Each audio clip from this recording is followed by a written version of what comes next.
नाजरीन, हम एक बार फिर से हाजिर हैं गुफ्तगू की ख़ास पेशकश में, और हमारे साथ मौजूद हैं पद्म विभूषण डॉक्टर सोनल मानसिंह जी। आपका फिर से स्वागत है। मुझे बहुत खुशी है दोबारा आने की। जी। डॉक्टर सोनल मानसिंह का शुमार हिंदुस्तान की अजीम तरीन फनकारों में होता है। उन्होंने क्लासिकल डांस को, खासतौर पर भरतनाट्यम और ओडिसी डांस को एक अलग ही पहचान दी। कम उम्री से ही क्लासिकल डांस को रूह में बसाने वाली सोनल मानसिंह की जिंदगी मेहनत और जद्दोजहद से भरी रही, लेकिन उन्होंने तमाम दुश्वारियों का हौसलामंदी से मुकाबला किया और शोहरत की बुलंदियों को छू लिया। उनकी खिदमात के एतराफ में हुकूमत हिंद ने उन्हें पद्म भूषण और पद्म विभूषण से नवाजा और इसके अलावा उन्हें राज्यसभा में मेंबर भी नॉमिनेट किया। अपनी रिवायत और तहजीब और सकाफत से बेपनाह मोहब्बत करने वाली डॉक्टर सोनल मानसिंह शोहरत और कामयाबी हासिल करने के बावजूद जमीन से जुड़ी हुई है। उन्होंने क्लासिकल डांस के फरोग के लिए centre for Indian classical dances के नाम से एक स्कूल भी कायम किया, जहां दूर दूर से बच्चे सीखने आते हैं। बेपनाह शोहरत हासिल करने वाली डॉक्टर सोनल मानसिंह दुनिया भर में अपनी सादगी और समाजी खिदमात की वजह से इंतहाई एहतराम की नजर से देखी जाती हैं।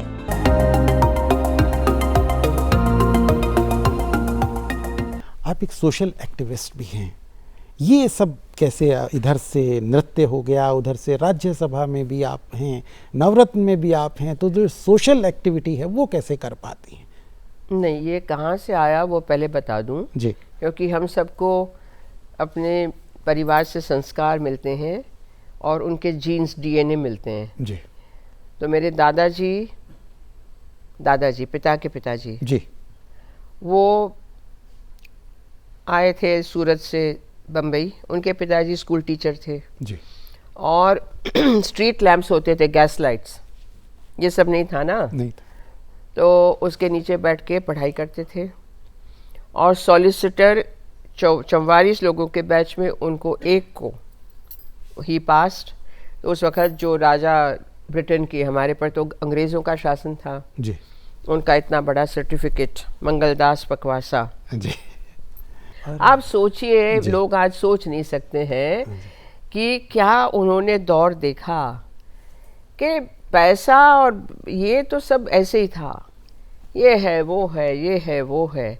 गांधी जी आए, गांधी जी की बातें चली, गांधी जी को उनका मिलना हुआ और गांधी जी ने कहा देख लो आप, तो दांडी गए 1930 में जी।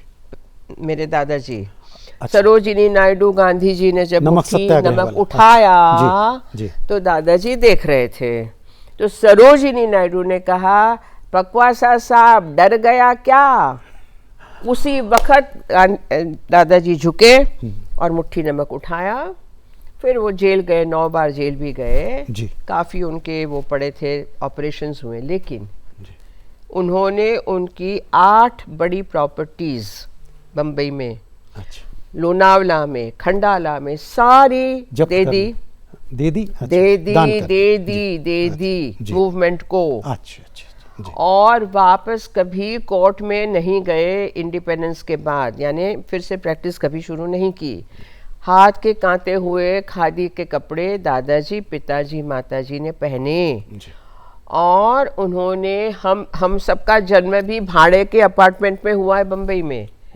कोई प्रॉपर्टी नहीं है, तो वही संस्कार मेरे हैं। मेरी कोई प्रॉपर्टी नहीं है भैया, जान लो आप लोग, 1 इंच की प्रॉपर्टी नहीं है। मैं हमेशा भाड़े के घरों में दिल्ली में रही हूँ, खाना बदोश 5 वर्ष रही हूँ। मेरे संगीतकार के घर में, मेरी वोकलिस्ट के घर में, कभी किसी के घर में, कभी किसी के घर में सामान कहीं पड़ा है, क्या बात। आज भी नहीं है। मेरे पैसे जो मैंने आधे पैसे हमेशा डाल दिए, तो ये इंस्टीट्यूट खड़ा हुआ जो मेरा नहीं है, सोसाइटी है रजिस्टर्ड, समाज के लिए है। तो मैं इसलिए कह रही हूँ कि जो हमको संस्कार मिलते हैं जी, वो सोशल एक्टिविस्ट तो अभी एक बहुत फैशनेबल टाइटल हो गया जी है। मुझे वो टाइटल की परवाह नहीं है, मैं हमेशा इसी पे चली हूँ कि एक जीवन है, उसको किस तरीके से आप ज़्यादा से ज़्यादा घिस सकते हो, जितना घिसोगे सोने की तरह और चमकेगा, जी बिल्कुल, मेहंदी की तरह और रंग लगेगा। अच्छा, अब यहाँ से चलते हैं, आप पर बहुत सारी किताबें लिखी गई। एक किताब का मुझे जिक्र याद आ रहा है, Sonal Mansingh like no other, life like no other, life जी जी जी। और जी, प्रकाश झा साहब ने भी आप पर एक सोनल के नाम से फिल्म जी, बनाई, जी। तो उससे कुछ जुड़ी हुई यादें आप हमारे साथ शेयर करना चाहें? हाँ, प्रकाश ने फिल्म्स डिवीज़न के लिए बनाई सोनल फिल्म। सोनल फिल्म, जी। वो 2000 में शायद बनी और बहुत 3 दिन में बना दी, खटाखट खटाखट 3 दिन में? अब उसी में इसीलिए काफ़ी कुछ रह गया है, जी, नाम जी। नहीं है कहीं, जी और दादा के जगह नाना हो गया। बेंगलोर राजभवन जहाँ मेरा अरंगेत्रम हुआ, मेडन रिसाइटल, वो बम्बई राजभवन कर दिया। खैर, बन गई।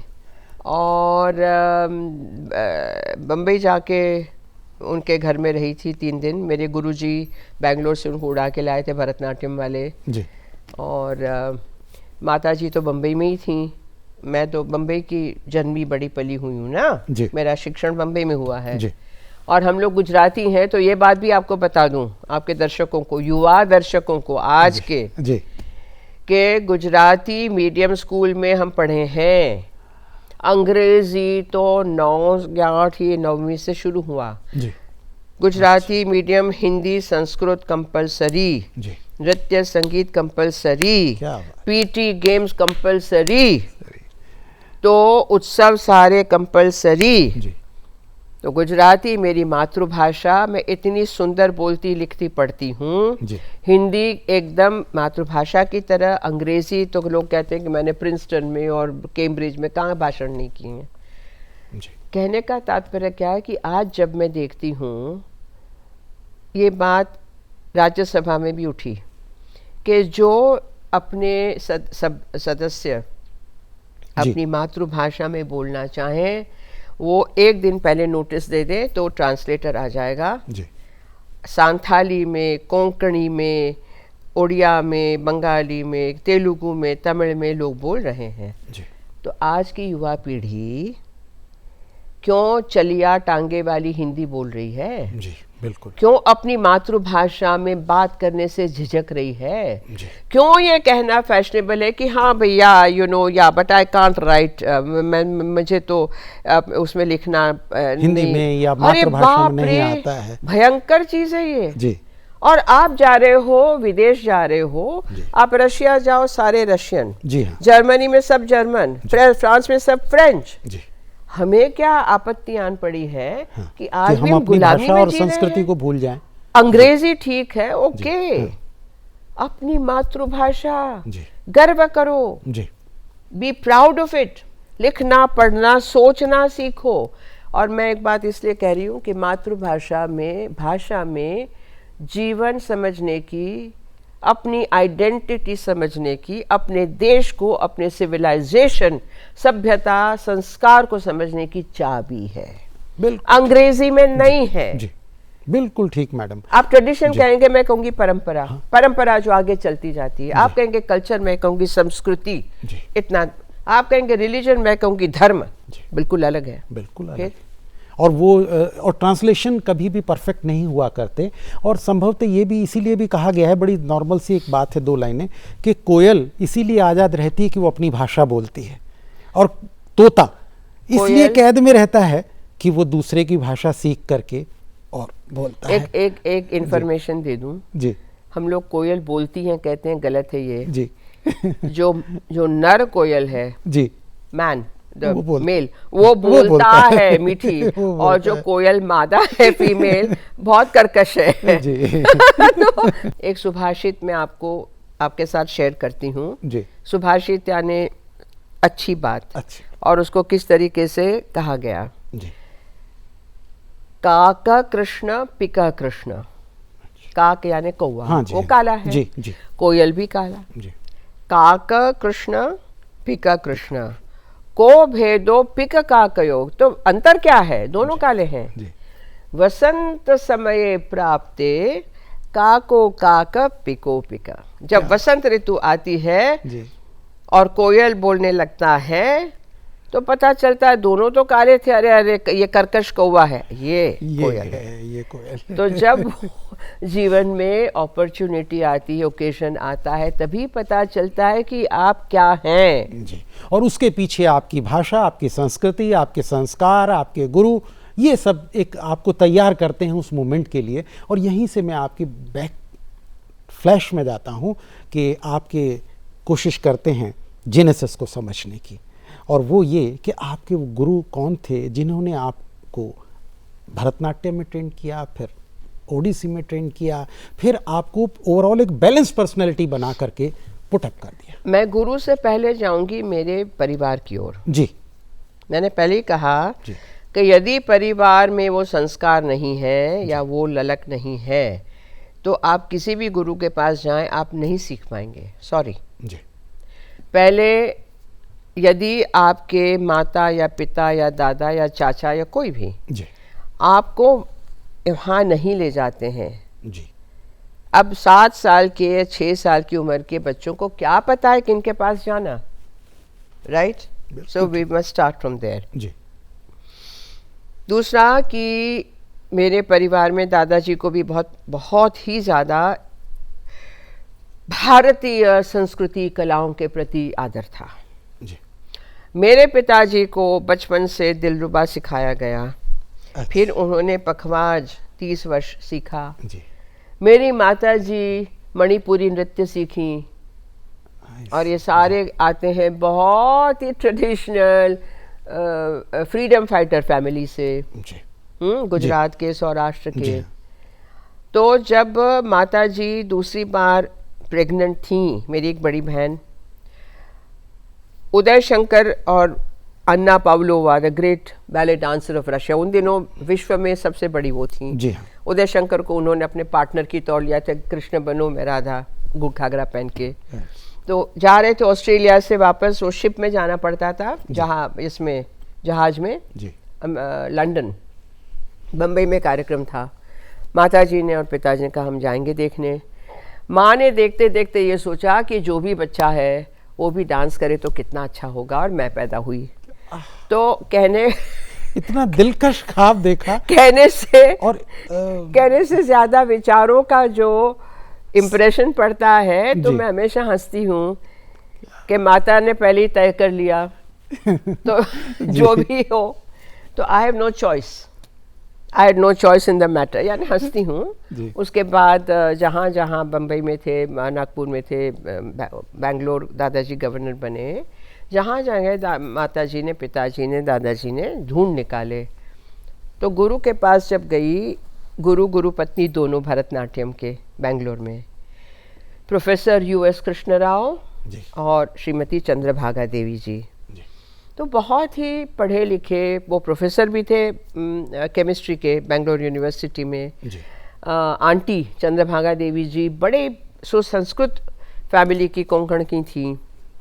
और बैंगलोर में मैंने नृत्य के साथ साथ इतनी और बातें सीखी, जी। जिसको हम कहते हैं एस्थेटिक्स, सौंदर्य बोध क्या होता है, क्यों होना चाहिए, डांस क्या होता है, क्यों होना चाहिए, क्यों करना चाहिए। आपने कहा बैलेंस, जी। तो बैलेंस जीवन में आप भले एक चीज़ को पकड़ो, लेकिन इर्द गिर्द की चीज़ों को छोड़ना नहीं है। जानना चाहिए कि इसकी किरणें कहाँ कहाँ फैल रही हैं और कहाँ कहाँ से झरने आए और ये एक बड़ा प्रवाह बना। जी, तो इतना सारा परिवार गुरुओं के साथ, आई वॉज वेरी लकी। मैं कहूँ कि बहुत मेरा बड़ा भाग्य रहा जी, कि ऐसे गुरु मिले। और फिर भरतनाट्यम तो खैर मेरा दिली है। जी, जब उड़िया सज्जन से मुलाकात हुई और उनसे विवाह का प्रस्ताव हुआ, तो उनके पिताजी ने कहा उड़ीसा में कि तुम तो अब हमारी बहू हो, जी, और तुम तो 5 स्टार, तब तक मेरा नाम हो चुका था, सोनल पकवासा भरतनाट्यम। जी, तो 5 स्टार हो। चीफ मिनिस्टर उड़ीसा उस वक्त सिंहदेव जी थे जी, कि भाई सब कह रहे हैं कि भाई उड़िया बहू है तो उड़ीसी सिखाओ। उड़ीसी उस वक्त नया नया जी, पौधा निकल रहा पापा, था। अच्छा। तो बापा डॉक्टर मायाधर मान सिंह जी कटक में ले गए, वहाँ पे कला विकास केंद्र, एक ही वो इंस्टीट्यूट बड़ी थी, और सब लोग आए, उनके पैर छुए, बड़े एजुकेशनिस्ट, बड़े पोएट, नामी, आज भी उनका बड़ा नाम है जी। तो उन्होंने ऐसे ही करके कहा, केड़ू गुरु केलू चरण महापात्र, मुझे नहीं, केड़ू ये होची मोर बहु सोनल, अच्छा। ताकू तुम्हें ओडिसी सिखेबो, और बाकी सब आज लोग कहता आ गया, यानी मेरी बहू सोनल है, केड़ू तुम उसको ओडिसी सिखाओगे, बस दैट वाज इट। तो मेरा ओडिसी शुरू हो गया। तो इस तरीके से बहुत, और पापा ने भी बहुत इंटरेस्ट लिया कि ओडिसी उस वक्त बहुत ही नया था, छोटी छोटी आइटम्स थी, कैसे गीत गोविंद को बढ़ाया जाए, कैसे और चीज़ों को लाया जाए। हमेशा पूछते थे क्या सीखा, फिर गुरु को बुलाते थे, बैठो जी। ये होना है, ये होना है, कोणार्क ले गए, फोटो निकालो, ये करो, ये सारा तुमने अष्टपदी में भरना है। अच्छा, आपकी जो परफॉर्मेंसेस रही उसमें हमेशा कोई ना कोई मैसेज रहा, कोई ऐसी खास परफॉर्मेंस जो आप हमारे नाजरीन के साथ शेयर करना नहीं, बहुत सारी हैं, एक को तो कैसे मैं लाऊं। मेरे में हमेशा विमेन रिलेटेड इश्यूज, जी, जो इसको कहते हैं विमेन्स इश्यूज, जी। मुझे एनवायरनमेंट, मैं कैसे परिसर में रहती हूँ, पर्यावरण की चिंता, अरे भाई क्या कर रहे हो, तो ये पहले से तो उसमें जुड़ गया। जैसे द्रौपदी की कथा, पंचकन्याओं की कथा, देवी की कथा, किसी रशीदा की कथा, राशिदा जो एक्चुअल ट्रू स्टोरी है उसको मैंने बुन लिया है। जी, जी। आज की कन्या, पंचकन्या आज की और पुरानी क्या फ़र्क है, तो मैं हूँ आज की कन्या, यहाँ हूँ वहाँ हूँ, वैसे तो करोड़ों में कहाँ हूँ। क्या बात। मैं सोनल हूँ, मैं सलमा हूँ, मैं जौली हूँ, मैं मौली हूँ, मैं राधा राम प्यारी हूँ, वतन की एक नारी हूँ, और दुखों की कैद में रहूँगी लेकिन और कितने दिन, जी, और जी। तुम्हारे न्याय की भाषा, तुम्हारे सत्य की भाषा, तुम्हारे धर्म की भाषा सदा देती रही झांसा।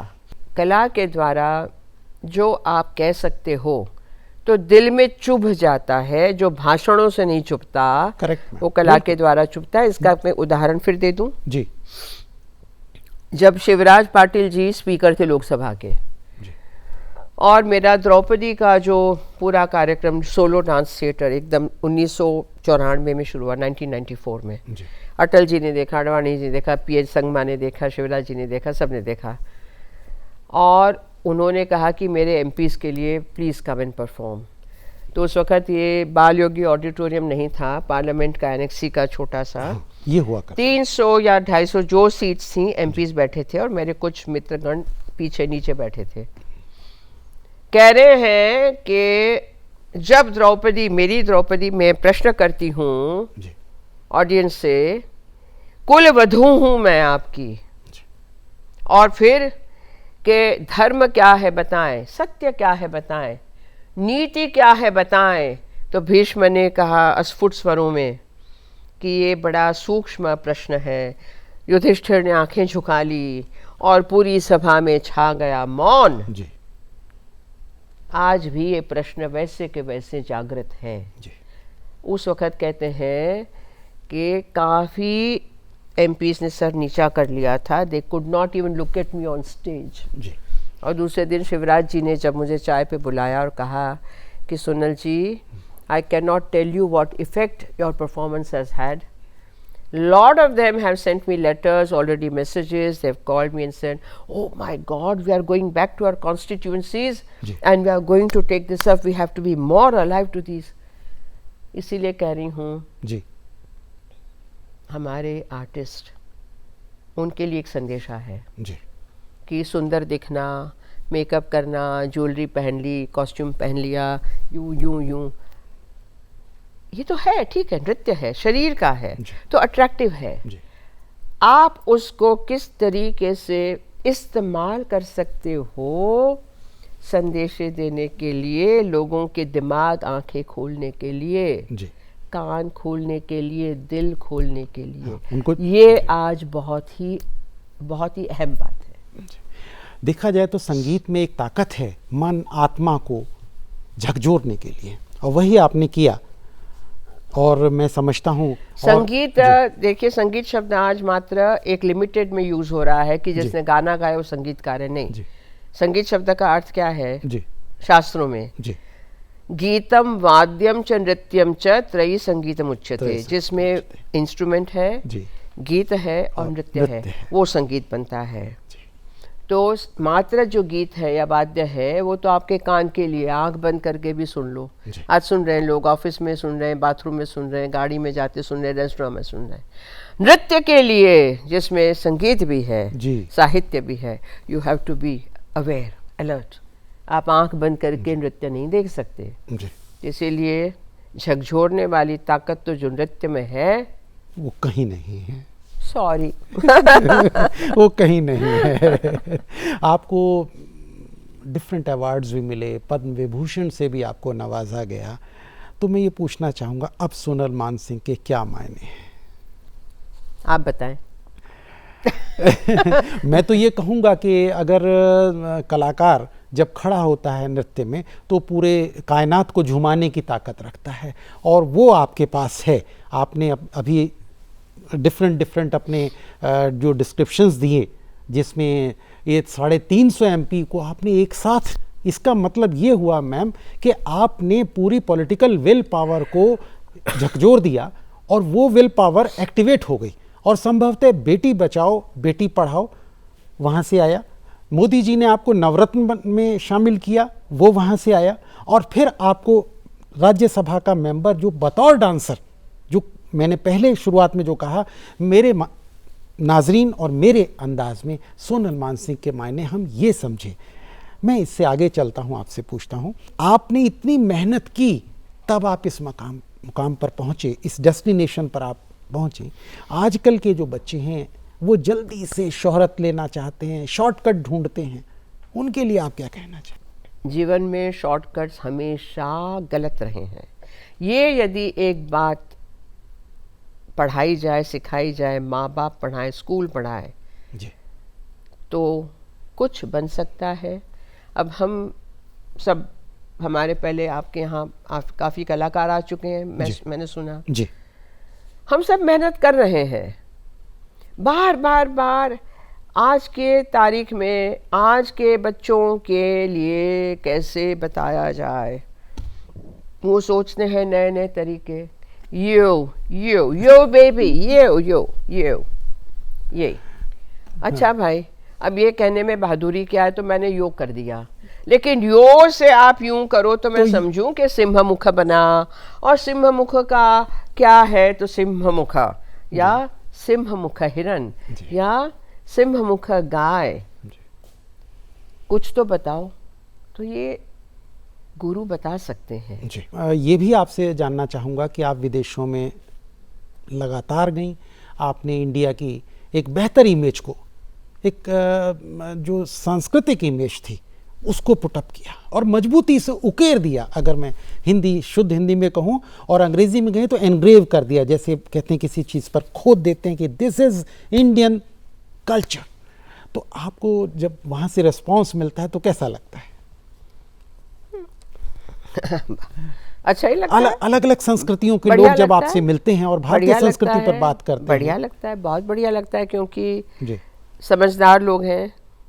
वैसे अंगूठा ऊपर अंगूठा नीचे वाला तो संकेत नहीं दे जी। हमारे यहाँ संपुट है। फेसबुक में तो खुश हो गए हैं, तो डिप्रेस हो गए, ऐसा तो नहीं है। हमारे यहाँ संपुट है। हमने गुरु को प्रणाम किया, हमने भूमि को प्रणाम किया, हमने जल को, वायु को, पंच तत्व को प्रणाम किया जी। और इसी तरह से जो सोनल मानसिंह जब हमारे सामने आती हैं और अब बताती हैं कि माता जी ने गर्भ अवस्था में ही ये सोच लिया था, ईश्वर से प्रार्थना कर ली थी कि ये डांसर बने, और ईश्वर ने भी शायद ये भारतीय, इस इंटरव्यू के माध्यम से हम ये भी बताना चाह रहे हैं अपने नाजरीन को, न केवल इंडिया में बल्कि 58 देशों में जो ये देखा जा रहा है प्रोग्राम, कि हमारी भारतीय संस्कृति में विचार वाणी, जैसा आपने 3V का जो जिक्र किया, वही चीज़ें हमने प्रैक्टिकली संसार को करके दिखाई।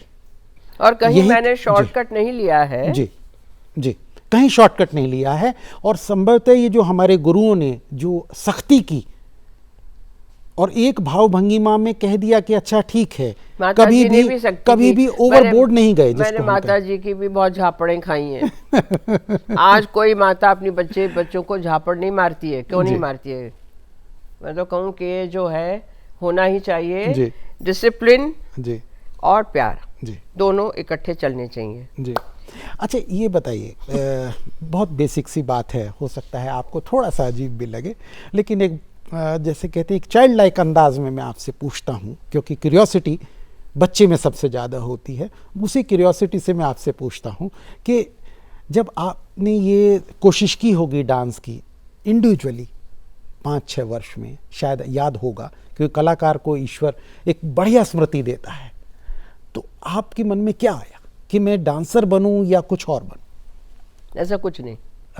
अच्छा लगता है, मुझे बहुत अच्छा लगता है, बस करना है शुरू से, मतलब फिक्स था? आई लव डांस, मुझे बस ये पसंद बहुत अच्छा लगता था। स्कूल से आ गया, हाथ मुंह धो के दूध पी के तैयार हो गए, एक्स्ट्रा क्लास है, बीए की एग्ज़ाम चल रही है। वो हमारी बम्बई की जो भरतनाट्यम वो थी गुरु, वो आ गई कि भाई वो बीमार पड़ गई है, यूनाइटेड स्टेट्स इसमें इंफॉर्मेशन उसमें वो है, चलो। अब वो हमने तैयार किया, अपना कॉस्ट्यूम तैयार, चले। दूसरे दिन 2 पेपर्स है बीए के, सीनियर बीए के, और नीचे माता जी और सब आ गए मीटिंग से, कहाँ जा रही हो? मैंने कहा इनके साथ। दादाजी ने कहा जाओ। तो देखिए आज कौन सा माँ बाप, आज के माँ बाप 8th और 9th नाक घसीट देते हैं, ग्रेड लाना है। बचपन खत्म हो गया, इनकी कोई अपनी वो नहीं रही अहमियत। क्या आई एम सॉरी, मैं एक बात और कह दूं जी, 12-14 वर्षों की, 16-12-13 मुंह खिलते होने चाहिए, मुरझाए हुए मुंह होते हैं। अरे ये क्या नॉनसेंस है? ये किस तरीके का एजुकेशन है? और संभवतः मैडम आप एग्री करेंगी कि अब जो न्यू एजुकेशन पॉलिसी जो लागू मोदी जी ने इन चीजों को समझा, जैसे आपने मातृभाषा पे जोर दिया, उन्होंने मातृभाषा देखिए 8वीं क्लास तक, बिल्कुल वो जो आप कह रही थी लगभग वही मॉडल ले आए। भैया मैं तो ये कह रही हूँ कि मैं सबको बहुत उत्साह से कह रही हूँ कि मैं जब कहती थी और माँ बाप को बुला के कहती थी, मैंने कहा अब लो, आपको करना पड़ेगा, समझ लो। मुझे बहुत खुशी होती है। अब आ गया ना, सर पे पड़ा, सब कुछ करो। वही मदर टंग आ गई घूम फिर के। अब देखिए अपनी भाषा में जो आपके बॉडी से सीक्रेशंस आते हैं, जो आइडियाज आते हैं, वो अपने आप में अलग है। बिल्कुल। तो और ना अंग्रेजी ठीक सही बोल पाते हैं, लिख पाते हैं, न मातृभाषा न हिंदी, तो भाई कहाँ के हो तुम पंछी? हाँ, हमें काले अंग्रेज तो नहीं चाहिए ना, हमें तो शुद्ध भारतीय चाहिए जो अपनी सोच से दूसरी भाषा पर अधिकार लाएं। हाँ करेक्ट, बिल्कुल सही कहा। बिल्कुल आपसे इतनी अच्छी बातचीत हुई, और लगता है कि एक अंग्रेजी में कहते हैं या हिंदी में कहें, मनमोह मेस्मराइज हो जाना। आपको देख के ऐसा लगा, आपने इतने अच्छे विचार इतने फोर्सफुल तरीके से, इतने क्रिएटिव तरीके से बताए, और मैं समझता हूँ कि हमारे नाजरीन बरसों तक इस मुलाकात को याद रखेंगे। आप हमारे स्टूडियो में आई, आपके लिए आपका तहे दिल से शुक्रिया। तो नाजरीन, ये थी डॉक्टर सोनल मानसिंह, और अगले हफ्ते फिर आपसे मुलाकात होगी एक नई शख्सियत के साथ, इसी दिन इसी वक्त। आदाब।